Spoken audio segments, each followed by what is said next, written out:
तेरा सपना क्यों पूरा नहीं होता, तेरा सपना क्यों पूरा नहीं होता, हिम्मत वालों का इरादा अधूरा नहीं होता। जिस इंसान के कर्म अच्छे होते हैं जिस इंसान के कर्म अच्छे होते हैं उसके जीवन में कभी अंधेरा नहीं होता। जय हिंद दोस्तों, नेक्स्ट वीडियो में आपका तहे दिल से अभिनंदन करता हूँ, स्वागत करता हूँ। पॉलिटी का आज पार्ट 9 और आज संविधान के भाग पढ़ाने जा रहे हैं, कॉन्स्टिट्यूशन ऑफ पार्ट वो पढ़ाने जा रहे हैं और साथ में कुछ आर्टिकल भी पढ़ाएंगे। और आपको मैंने कल प्रस्तावना से लेके अनुसूचियां और स्वतंत्र भारत का मंत्रिमंडल पढ़ाया, उसका गहन अध्ययन करना, क्योंकि एग्जाम की दृष्टि से वो बहुत ही इम्पोर्टेंट टॉपिक था और आज का भी इम्पोर्टेंट टॉपिक है, इसलिए इसको पढ़ा रहे हैं ताकि आपको किसी भी तरह से एग्जाम में कोई भी क्वेश्चन छूटे ना। प्रत्येक क्वेश्चन आपसे होना चाहिए, आप सफल होने चाहिए, यही मेरा टारगेट है। तो स्टार्ट करते हैं और आप मेरे चैनल को सब्सक्राइब और लाइक जरूर करें। स्टार्ट करते हैं संविधान के भाग। संविधान के कुल मूल संविधान में तो 22 भाग थे, वर्तमान में तो 25 भाग हो गए। ये स्थिति है। वर्तमान में संविधान में जो अनुच्छेद है 465 है, हालांकि एक और बढ़ने वाला तो 466 हो जाएंगे, ये भी ध्यान रखें। तो संविधान का सबसे पहले भाग 1 में दिया है संघ एवं उसके राज्य क्षेत्र, और ये शब्द विशेष ध्यान देना, ये भाग 1 का विषय है संघ एवं उसके राज्य क्षेत्र। ये अनुच्छेद 1 भी है, ये अनुसूची प्रथम भी है, यानी पहली अनुसूची में भी यही विषय है, संघ एवं उसके राज्य क्षेत्र। पहले भाग में भी है, पहले अनुच्छेद में भी, तीनों में। भाग 1 में संघ एवं उसके राज्य क्षेत्र का वर्णन किया गया है, जो अनुच्छेद 1 से 4 तक में है, ये विषय था। इसके बाद भाग 2 नागरिकता का वर्णन किया गया, नागरिकता अनुच्छेद 5 से 11 में। इसके बाद हम देखते हैं मौलिक अधिकार, बहुत ही इंपॉर्टेंट, सभी पढ़ाएंगे विधिवत। ये अनुच्छेद 12 से 35 में इनका उल्लेख किया गया है। इसके बाद है नीति निर्देशक तत्व, राज्य की नीतियों पर आधारित नीति निर्देशक तत्व। ये संविधान के भाग 4 में है और अनुच्छेद 36 से 51। इसके बाद आता है भाग 4 का, उसमें दिए गए मौलिक कर्तव्य, जिन्हें मूल कर्तव्य आते हैं, और उसे अनुच्छेद 51 का में रखा गया, क्योंकि मौलिक कर्तव्य मूल संविधान में नहीं थे। तो मौलिक कर्तव्यों को 42वें संविधान संशोधन द्वारा 1976 में संविधान में जोड़ा गया। कितने जोड़े गए? तो 10। इसके बाद 86वें संविधान संशोधन द्वारा 2002 में 11वां मौलिक कर्तव्य भी जोड़ दिया गया। ये तो बातें भाग 5, इसमें संघ के विषय में और अनुच्छेद 52 से 151। भाग 6 में आते हैं तो राज्य का उल्लेख है, आर्टिकल 152 से 237। फिर आते हैं भाग 7, इसे निरस्त कर दिया गया 1956 में। बेहद इंपॉर्टेंट पॉइंट है, कई बार पीसीएस के एग्जाम में पूछा गया कि किस भाग को 1956 में रद्द कर दिया गया, कैंसिल कर दिया गया, निरस्त किया गया, तो वो भाग 7 है। ये इसके बाद आते हैं भाग संघ एवं राज्य क्षेत्र, यानी संघ का जो राज्य क्षेत्र है, संघ राज्य क्षेत्र यानी केंद्र शासित प्रदेश का उल्लेख ये किया गया, अनुच्छेद 239 से 242। फिर आते हैं भाग 9, इसमें पंचायतों का उल्लेख किया गया, पंचायत 239 से 242 तक। आपने पंचायत पढ़ा है, ग्राम पंचायत का गठन को अनुच्छेद 40 में, लेकिन यहाँ पंचायत के सभी प्रकार है, तो उनका उल्लेख अनुच्छेद 239 से 242। ये ग्राम पंचायत राज्य के नीति निर्देशक तत्व में अनुच्छेद 40। नगर पालिका का भाग 9 का भी उल्लेख किया गया और वो अनुच्छेद 243। इसके बाद नौखा भी है, भाग 9 का, इस भाग 9 में सहकारी समितियों का उल्लेख किया गया जो अनुच्छेद 243 में है। इसके बाद भाग 10 होता है, इसमें अनुसूचित जाति और जनजाति जो क्षेत्र है उनका उल्लेख किया गया है। ये आर्टिकल 244 में दिए गए। इसके बाद हम आगे बढ़ेंगे तो भाग 12 मिलता है। भाग 12 जो है इसमें वित्त यानी वित्तीय मंत्रालय से संबंधित वित्त, संपत्ति का अधिकार आपने सुना होगा। एक मौलिक अधिकार था संपत्ति का अधिकार, लेकिन उसे 44वें संविधान संशोधन द्वारा 1978 में संपत्ति के अधिकार को गैर कानूनी अधिकार घोषित किया गया। नहीं, संपत्ति के अधिकार को मौलिक अधिकार से हटाकर कानूनी अधिकार घोषित कर दिया और अब अनुच्छेद 300 का में रखा गया। और संविधान के किस भाग में है अब? तो संविधान के भाग 12 और संविधाय और वाद का भी उल्लेख भाग 12 में। अनुच्छेद कितने से? अनुच्छेद 264 से 300 का यानी ये आगे बढ़ते हैं। भाग 13 इसमें किस विषय का उल्लेख किया गया? तो भाग 13 में भारत के राज्य क्षेत्र के भीतर व्यापार और वाणिज्य का उल्लेख किया गया है और इसे आर्टिकल 301 से 307 में रखा गया। ये 307 धारा मत समझ लेना, बहुत गर्मी है आज। तो 307 जो है उसे आप धारा न समझे, ये आर्टिकल है, अनुच्छेद वो धाराएं 302 और 307 ये। तो आगे बढ़ते हैं।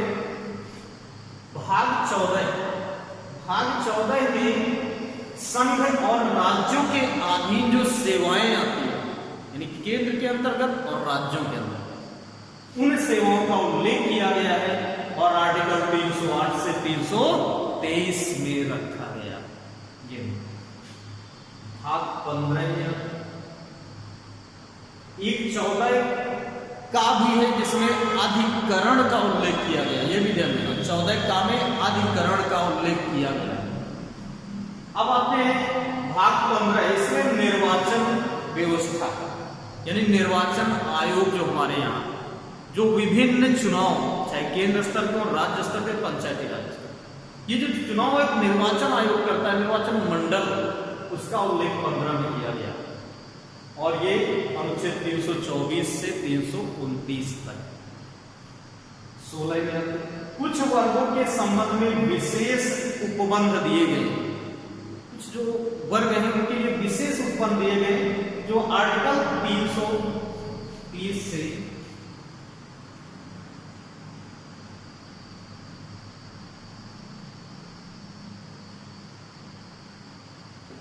330 से 342 तक उल्लेख किया गया कुछ वर्गों के संबंध में विशेष उपबंध।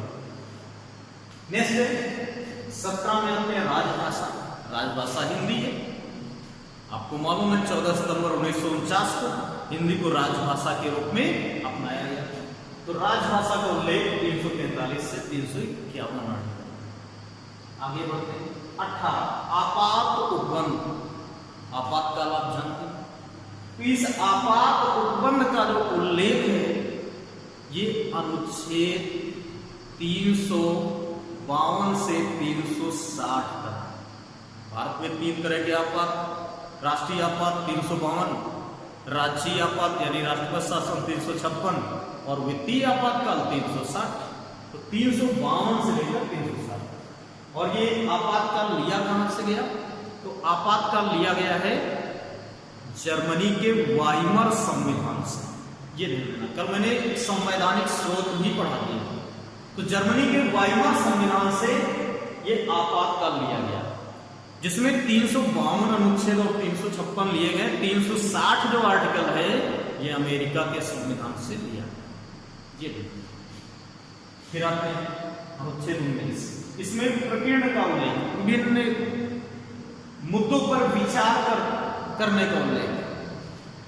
उन विचारों के अंतर्गत कुछ शब्द जोड़ने का जो प्रावधान संशोधन इस पे होगा, लेकिन वो विचार दिए जाएंगे तब इससे संशोधन होगा। तो 19वें प्रकीर्ण यानी 361 से 367। अब 20 में आपने तो संविधान में संशोधन किया जा सकता है।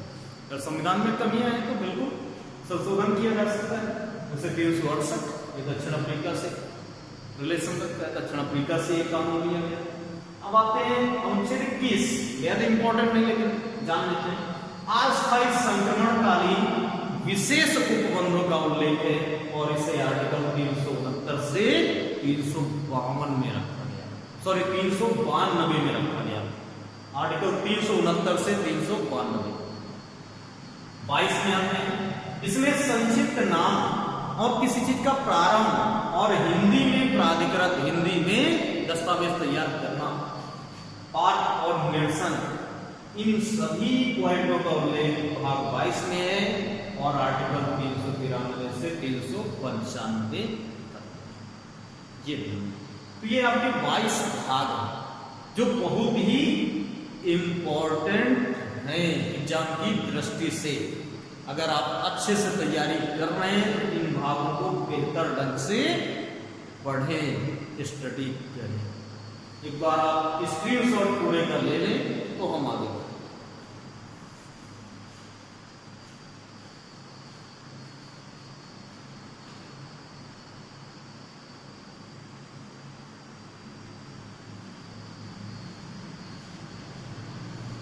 ठीक है, आपने वीडियो को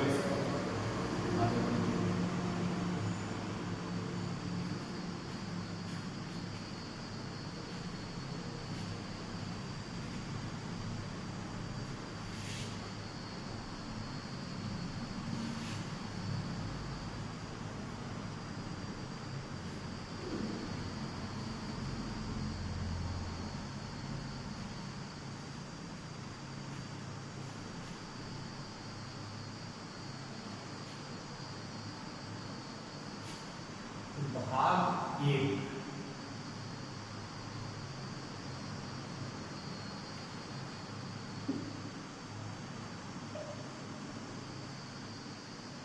भाग 1।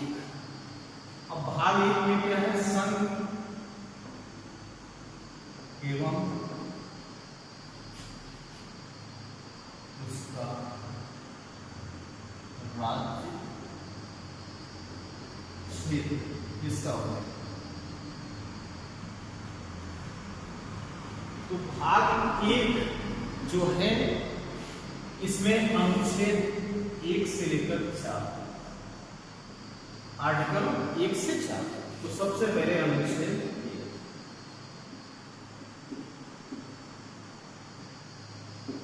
हमने पहले ही बताया कि अनुच्छेद 1 भाग 1 अनुसूची 1 में सेम एक ही विषय दिया गया, संघ एवं उसका राज्य क्षेत्र। संघ एवं उसका राज्य क्षेत्र। तो एक जो है ये संघ के नाम को दर्शाता है, अनुच्छेद 1। तो अनुच्छेद 1 में संघ का नाम, संघ का नाम संविधान में भारत और इंडिया, क्या नाम? भारत और इंडिया, दो नामों से जाना जाता है। यानी संघ को भारत और इंडिया दो नामों से जाना जाता है। यूनियन ऑफ स्टेट, इसका यूनियन ऑफ स्टेट का जो उल्लेख है वो संघ है। तो राज्य क्षेत्र को किस नाम से जाना जाता है अपने देश के? भारत और इंडिया के नाम से। अब आते हैं अनुच्छेद 2।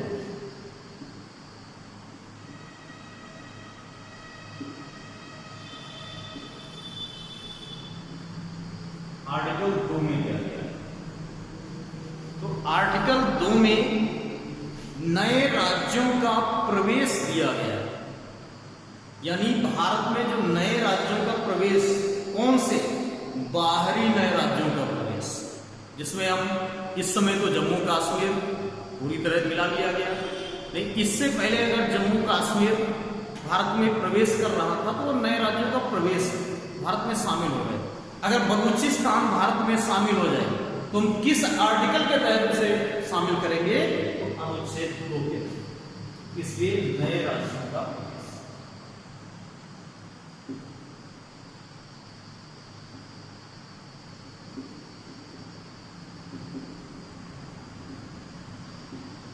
इस आर्टिकल में क्या होगा? नए राज्यों का प्रवेश होगा। ये ध्यान दें। आगे बढ़ते हैं। अनुच्छेद 3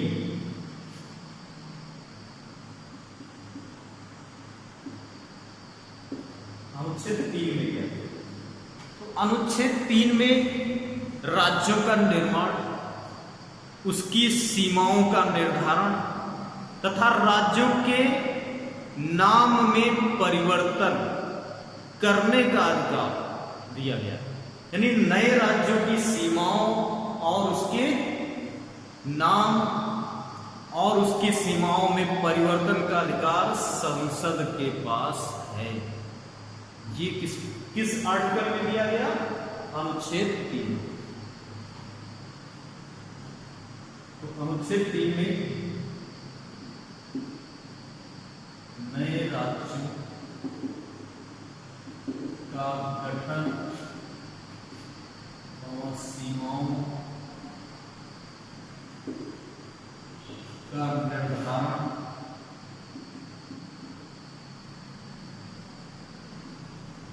राज्य के नामों में परिवर्तन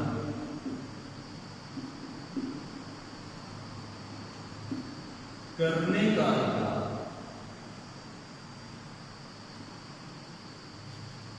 संसद के पास, यानी संसद के पास। यानी किसी राज्य का नाम बदलना है तो संसद कानून बना के उसके पास अधिकार है। वो नए राज्यों का गठन भी कर देगी, सीमाओं का निर्धारण भी कर देगी और राज्यों के नामों में परिवर्तन भी कर देगी। ये संसद के पास अधिकार है, वो कानून बना सकती है। जैसे असम का नाम असोम कर दिया गया, एग्जाम्पल में आपको एग्जाम्पल में बताते हैं। असम, असम का नया नाम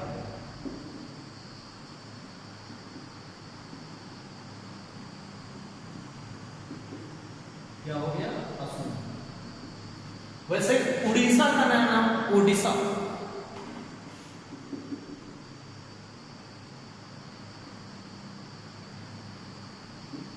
उड़ीसा का नया नाम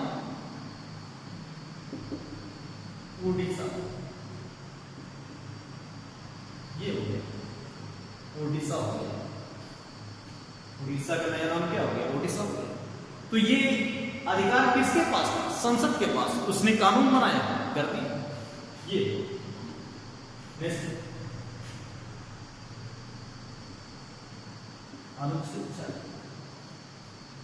इसमें विशिष्ट विधियां बनाने का अधिकार राज्य स्तर के लिए संसद को दिया गया। तो इसमें विशिष्ट विधियां,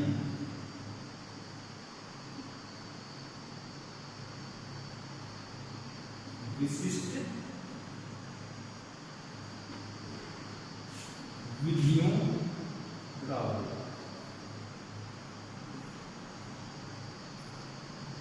ये, इसमें किस चीज का उल्लेख? तो विशिष्ट विधियों का उल्लेख किया। एक बार आप रिकॉल कर लेते हैं। भाग 1 संघ एवं उसका राज्य क्षेत्र, अनुच्छेद 1 संघ एवं उसका राज्य क्षेत्र, मैंने पहले ही बताया। तो संघ का नाम इस अनुच्छेद 1 में दिया गया। संविधान में भारत और इंडिया, यानी हमारे भारत को संविधान में किस नाम से जाना जाता है?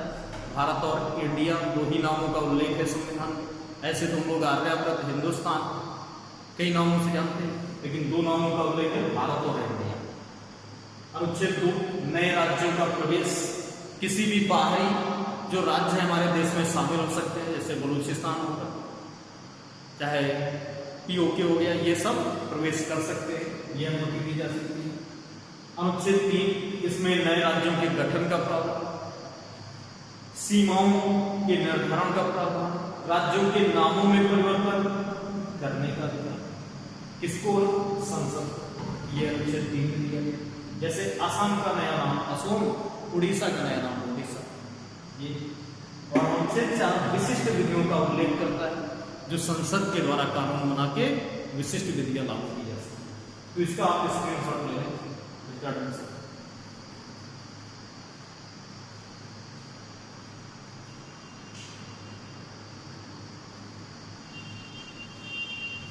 ठीक है, आगे बढ़ते हैं।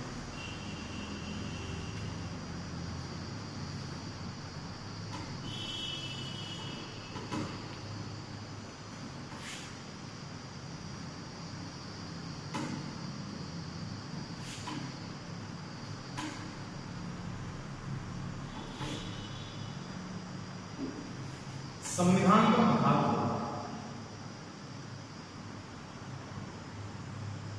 आपको मालूम है, भाग 2 में क्या है? नागरिकता का उल्लेख।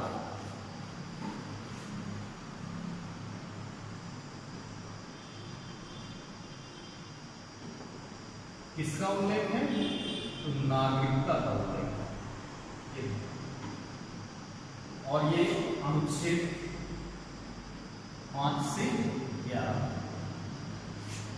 नागरिकता।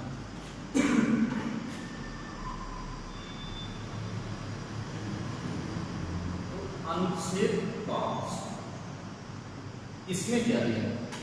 तो 5 में कहा गया जो भारत के मूल निवासी हैं उन्हें भारत नागरिकता प्रदान करता है। तो 5 में भारतीय नागरिकता का वर्णन किया गया है और कहा गया मूल निवासियों को भारत अपनी नागरिकता प्रदान करता है। लेकिन शर्तें में वो 2 प्रमुख शर्तें कौन सी? एक तो उसका जन्म भारत में हुआ तभी आप मूल निवासी। दूसरा, या उसके माता पिता में किसी एक का जन्म भारत में हुआ। ये अनुच्छेद 5 कहता है भारत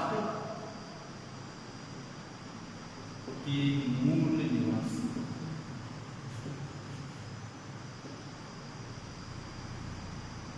की नागरिकता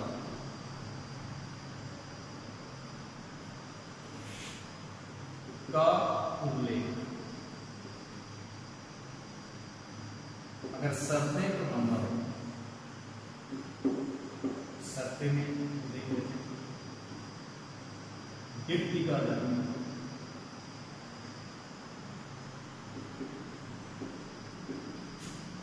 भारत में,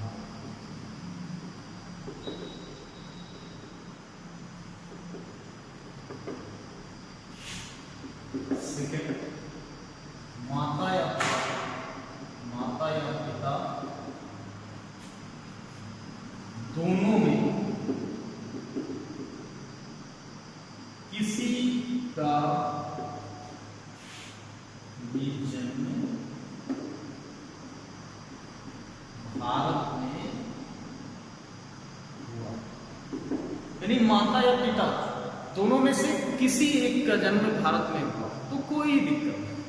ये प्रॉब्लम ये आर्टिकल 5 जो है नागरिकता का वर्णन करता है वो मूल निवासियों की नागरिकता का उल्लेख करता है। लेकिन शर्त कौन सी है? तो व्यक्ति का जन्म भारत में हुआ या उसके माता पिता दोनों में से किसी का जन्म भारत में हुआ। अब आते हैं अनुच्छेद 6।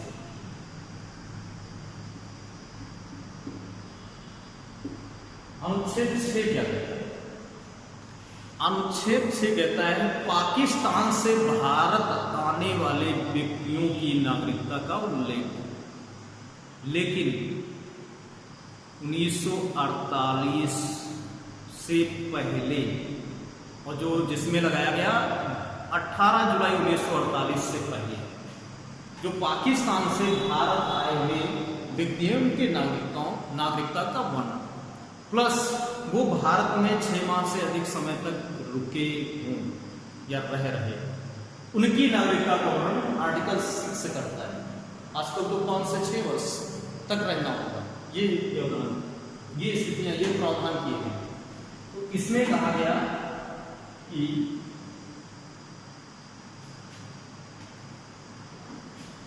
पाकिस्तान से भारत आने वाले व्यक्तियों की नागरिकता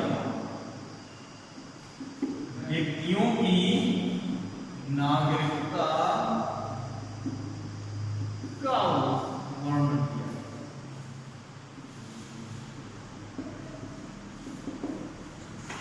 तो जो भी पाकिस्तान से 22 जुलाई 1948 से पहले व्यक्ति भारत आया है उसकी नागरिकता का वर्णन किया गया। शर्त बता दी गई। पहली शर्त है कि 22 जुलाई 1948 से पहले वो व्यक्ति भारत आ गया हो, और दूसरी 6 माह तक भारत में रह रहा हो। ये बंटवारे के समय बोला गया। तो फर्स्ट में क्या है, 1948 से पहले भारत आया, और सेकंड में क्या है,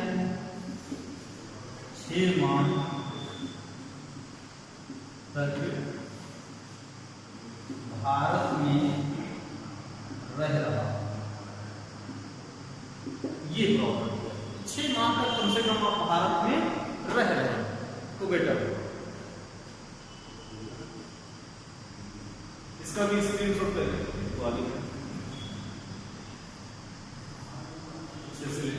इंपॉर्टेंट टॉपिक ठीक है, ले लिया।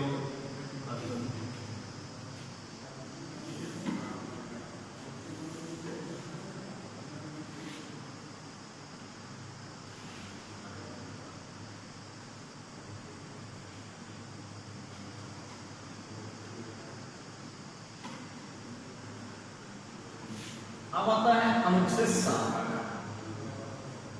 अनुच्छेद 7 में क्या दिया गया? अनुच्छेद 7 में कहा गया भारत से पाकिस्तान जाने वाले व्यक्तियों की नागरिकता का वर्णन। लेकिन ये तो सोचो, भारत से पाकिस्तान जो जा रहा व्यक्ति, उसको क्या हम पाकिस्तान में जाके नागरिकता देंगे? जैसा ये वाक्य कह रहा कि भारत से पाकिस्तान जाने वाले व्यक्तियों की नागरिकता का वर्णन, उसे समझे। जो भारत से पाकिस्तान गया व्यक्ति, वो अगर पुनः भारत वापस आता है तो उसकी नागरिकता का वर्णन इस 7 में है कि आपको नागरिकता दी जाए। तो भारत से पाकिस्तान जाने वाले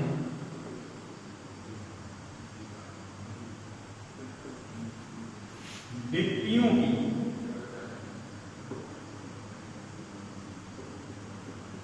नागरिकता का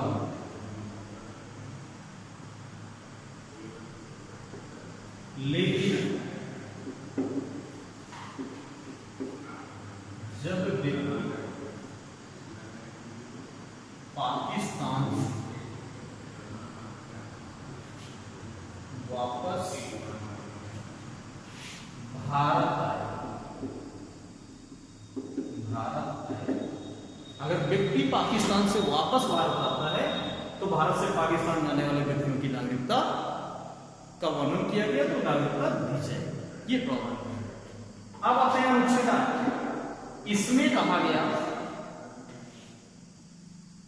इसमें ये बताया गया कि वंश के आधार पे नागरिकता दी जाएगी।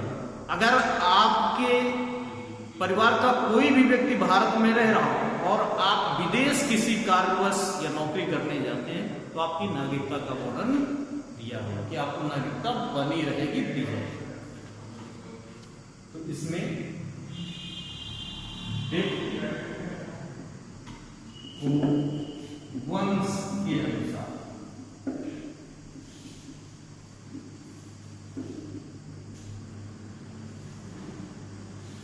नागरिकता प्रदान की जाएगी।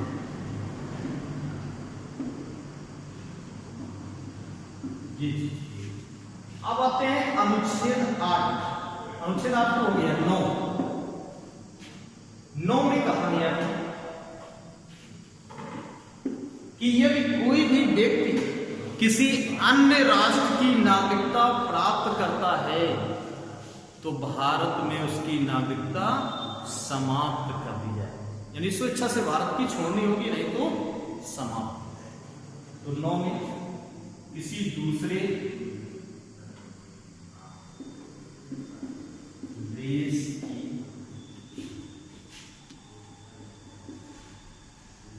नागरिकता ग्रहण करने पर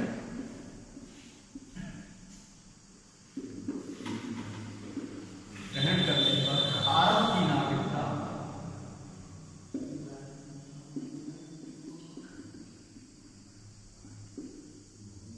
समाप्त हो जाएगी।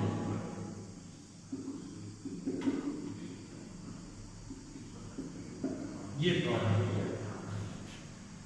एक बार इसका भी अपने स्क्रीनशॉट ले अच्छे से, तो नेक्स्ट होता है। ठीक है, आपने ले लिया होगा, आगे बढ़ते हैं।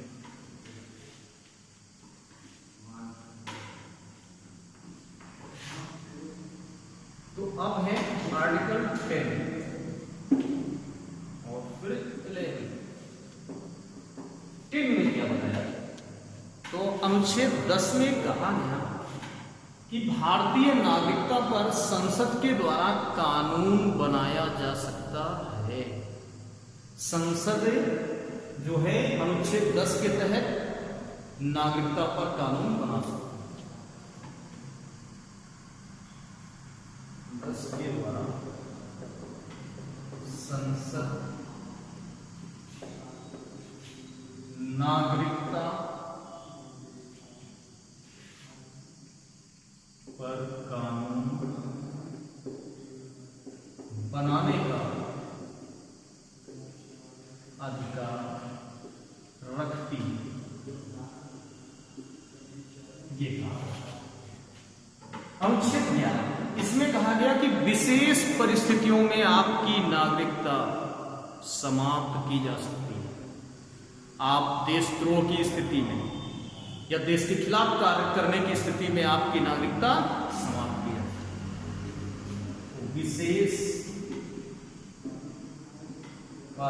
है। विशेष परिस्थिति में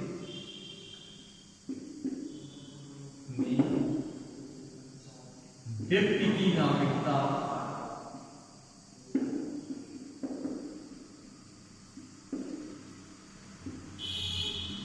समाप्त कर दी है।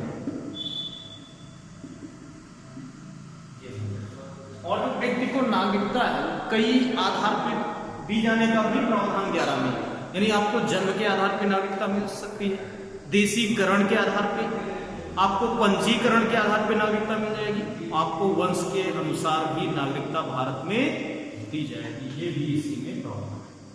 तो ये नागरिकता से संबंधित बेहद इंपॉर्टेंट टॉपिक है, इसको अच्छे से पढ़ें जिससे आप सफल भी हो जाएंगे। और बेहतर कल का जो वीडियो होगा वो फंडामेंटल राइट्स का होगा, यानी मौलिक अधिकार, तो आपके लिए बेहद इंपॉर्टेंट होगा। और ये भी टॉपिक बहुत ही इंपॉर्टेंट है, इसको अच्छे से देखें और अच्छे से पढ़ें ताकि आने वाले भविष्य में आपका एग्जाम बेहतर तरीके से सफल हो जाए और एडवांटेज में आपको नौकरी मिल जाए, और नौकरी मिल गई तो आपका भविष्य उज्जवल हो गया। तो इस सफलता को आपको पूरी तरह से अच्छे से पाना है। तो थैंक यू क्लास, आपसे आशा है कि आप मेरे चैनल को सब्सक्राइब और लाइक करेंगे। जय हिंद, जय भारत।